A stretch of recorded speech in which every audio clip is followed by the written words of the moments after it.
ತಿರುಪತಿಗೆ ಹೋದಾಗ ನೀವು ಈ ತಪ್ಪು ಮಾಡಿದೀರಾ? ಗೋವಿಂದನ ದರ್ಶನಕ್ಕೂ ಮೊದಲು ಇಲ್ಲಿ ಭೇಟಿ ನೀಡಿ. ತಿರುಪತಿ ತಿರುಮಲ ವೆಂಕಟೇಶ್ವರ ಸ್ವಾಮಿ ಎಂದರೆ ಭಕ್ತರಿಗೆ ಎಲ್ಲೆಲ್ಲದ ನಂಬಿಕೆ.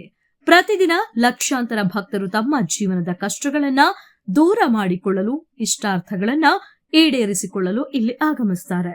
ಕಲಿಯುಗ ದೈವ ಗೋವಿಂದನ ದರ್ಶನ ಪಡೆದ್ರೆ ಜನ್ಮ ಪಾವನವಾಗುತ್ತದೆ ಎಂಬುದು ಭಕ್ತರ ನಂಬಿಕೆ. ಆದ್ರೆ ಎಷ್ಟೋ ಜನರಿಗೆ ತಿರುಮಲ ಯಾತ್ರೆಯ ಒಂದು ನಿಯಮ, ಸಂಪ್ರದಾಯ ಹಾಗೂ ಪೌರಾಣಿಕ ಹಿನ್ನೆಲೆಯ ಬಗ್ಗೆ ಸಂಪೂರ್ಣವಾಗಿ ತಿಳಿದಿಲ್ಲ. ಕಲಿಯುಗ ವೈಕುಂಠ ಎಂದು ಕರೆಸಿಕೊಳ್ಳುವ ಈ ಪವಿತ್ರ ಕ್ಷೇತ್ರದಲ್ಲಿ ವೆಂಕಟೇಶ್ವರನ ದರ್ಶನಕ್ಕೂ ಮುನ್ನ ಈ ದೇವರ ದರ್ಶನವನ್ನ ಮಾಡದಿದ್ರೆ ನಿಮ್ಮ ತಿರುಪತಿ ಯಾತ್ರೆ ಸಂಪೂರ್ಣವಾಗುವುದಿಲ್ಲ ಎಂಬ ಪ್ರತೀತಿ ಇದೆ.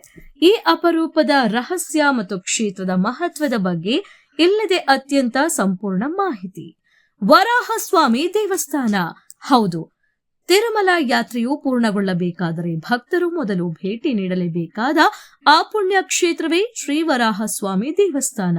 ಪುರಾಣಗಳ ಪ್ರಕಾರ ತಿರುಮಲ ಬೆಟ್ಟವು ಮೂಲತಃ ಶ್ರೀ ಮಹಾವಿಷ್ಣುವಿನ ಅವತಾರವಾದ ಶ್ರೀ ವರಾಹ ಸ್ವಾಮಿಗೆ ಸೇರಿದ್ದಾಗಿದೆ. ಕಲಿಯುಗದಲ್ಲಿ ವೆಂಕಟೇಶ್ವರ ಸ್ವಾಮಿಯು ಭೂಮಿಗೆ ಬಂದಾಗ ತನಗೆ ನೆಲೆಸಲು ಸ್ವಲ್ಪ ಜಾಗವನ್ನ ನೀಡುವಂತೆ ವರಾಹ ಸ್ವಾಮಿಯನ್ನ ಕೋರ್ತಾರೆ.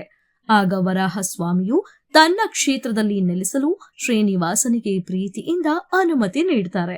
ಇದಕ್ಕೆ ಪ್ರತಿಯಾಗಿ ತನ್ನನ್ನು ದರ್ಶನ ಮಾಡಲು ಬರುವ ಭಕ್ತರು ಮೊದಲು ವರಾಹ ಸ್ವಾಮಿಯ ದರ್ಶನ ಪಡೆದು ನೈವೇದ್ಯಗಳನ್ನ ಸಮರ್ಪಿಸಿದ ನಂತರವಷ್ಟೇ ಆನಂದ ನಿಲಯದಲ್ಲಿ ತನ್ನ ದರ್ಶನ ಮಾಡಬೇಕು ಎಂಬ ಶ್ರೇಷ್ಠ ವರವನ್ನ ಶ್ರೀನಿವಾಸನು ನೀಡ್ತಾನೆ. ಪುಷ್ಕರಣಿಯಲ್ಲಿ ಮೊದಲು ಸ್ನಾನ ಮಾಡಿ. ಈ ಐತಿಹಾಸಿಕ ಹಾಗೂ ಪೌರಾಣಿಕ ಕಾರಣಕ್ಕಾಗಿಯೇ ಸ್ವಾಮಿ ಪುಷ್ಕರಣಿಯ ದಡದಲ್ಲಿರುವ ಶ್ರೀ ವರಾಹ ಸ್ವಾಮಿ ದೇವಸ್ಥಾನವು ತಿರುಮಲದಲ್ಲಿ ಹೆಚ್ಚು ಮಹತ್ವವನ್ನ ಪಡೆದುಕೊಂಡಿದೆ. ದೇವಸ್ಥಾನದ ಕಟ್ಟುನಿಟ್ಟಿನ ಸಂಪ್ರದಾಯದ ಪ್ರಕಾರ ಭಕ್ತರು ಮೊದಲು ಸ್ವಾಮಿ ಪುಷ್ಕರಣಿಯಲ್ಲಿ ಸ್ನಾನ ಮಾಡಬೇಕು ಅಥವಾ ಭಕ್ತಿಯಿಂದ ತಲೆಗೆ ನೀರನ್ನು ಪ್ರೋಕ್ಷಣೆ ಮಾಡಿಕೊಳ್ಳಬೇಕು. ಅನಂತರ ನೇರವಾಗಿ ಪುಷ್ಕರಣಿಯ ದಡದಲ್ಲಿ ನೆಲೆಸಿರುವ ಶ್ರೀ ವರಾಹ ಸ್ವಾಮಿಯ ದರ್ಶನವನ್ನ ಪಡೆಯಬೇಕು. ಗರ್ಭಗುಡಿಯಲ್ಲಿ ವಿರಾಜಮಾನನಾಗಿ ಆ ವರಾಹ ಮೂರ್ತಿಗೆ ನಮಸ್ಕರಿಸಿ ಆಶೀರ್ವಾದ ಪಡೆದ ಬಳಿಕವೇ ಶ್ರೀ ವೆಂಕಟೇಶ್ವರ ಸ್ವಾಮಿಯ ದರ್ಶನಕ್ಕೆ ಸರತಿ ಸಾಲಿನಲ್ಲಿ ನಿಲ್ಲಬೇಕು.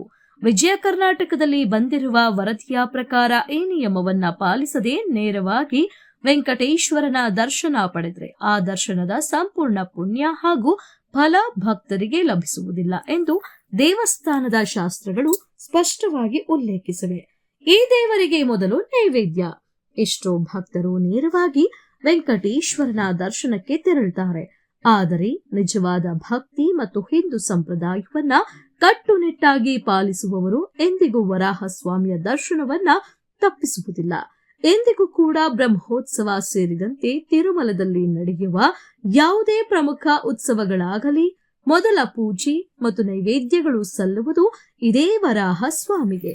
ತಿರುಮಲ ದೇವಸ್ಥಾನದಲ್ಲಿ ತಯಾರಾಗುವ ನೈವೇದ್ಯವನ್ನ ಪ್ರತಿದಿನ ಮೊದಲು ವರಾಹ ಸ್ವಾಮಿಗೆ ಅರ್ಪಿಸಿದ ನಂತರವಷ್ಟೇ ಶ್ರೀನಿವಾಸನಿಗೆ ಅರ್ಪಿಸುವ ಸಂಪ್ರದಾಯ ಚಾಲ್ತಿಯಲ್ಲಿದೆ. ಹಾಗಾಗಿ ಮುಂದಿನ ಬಾರಿ ನೀವು ತಿರುಪತಿಗೆ ಭೇಟಿ ನೀಡಿದಾಗ ಕೇವಲ ವೆಂಕಟೇಶ್ವರನನ್ನಷ್ಟೇ ಅಲ್ಲ, ಆತನಿಗೆ ಆಶ್ರಯ ನೀಡಿದ ಆಧಾರ ಮೂರ್ತಿಯಾದ ಶ್ರೀ ವರಾಹ ಸ್ವಾಮಿಯ ದರ್ಶನ ಪಡೆಯುವುದನ್ನು ಮಾತ್ರ ಖಂಡಿತ ಮರೆಯದಿರಿ. ಈ ಮೂಲಕ ನಿಮ್ಮ ತಿರುಮಲ ಯಾತ್ರೆಯನ್ನ ಸಂಪೂರ್ಣವಾಗಿ ಸಾರ್ಥಕಗೊಳಿಸಿಕೊಳ್ಳಿ.